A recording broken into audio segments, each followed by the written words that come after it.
Hi guys, for today's video, gusto ko lamang po panoorin po ninyo yung isang video po na napanood po natin sa atin pong timeline. Ito po yung dalawang aso po guys. Ayan, kung makikita po ninyo yung atin pong screenshot. Ipapakita ko po sa inyo yung video kung ano po yung nangyari dito po sa dalawang asong ito. Kaya naman guys, tara panoorin na po natin.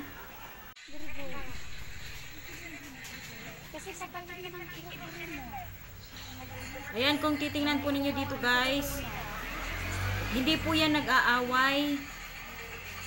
Hindi po sila nag-aaway guys, yung dalawang aso po. Ang nakalagay po kasi dito nung napanood po natin yung video na ito, binubuhay po nung isang aso yung nakahiga pong aso. Kaya ang ginagawa po niya guys, kumbaga po sa tao, nire-revive po niya yung ganito po nung isang aso. Kaya ayan, kita nyo guys, hindi po lumalaban yung isang aso kasi nga po mahina pa po siya.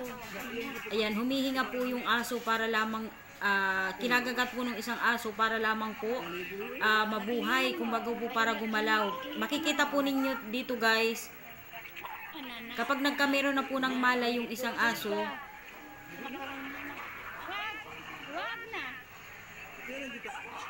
ayan po, ayan, dyan na po nagkamero ng mala yung isang aso. Kasi guys, nire-revive nung isang aso. Kita nyo naman, hindi talaga siya, kumbaga inaano niya yung mga laman-laman, yung mga buto-buto para po bumangon yung isang aso.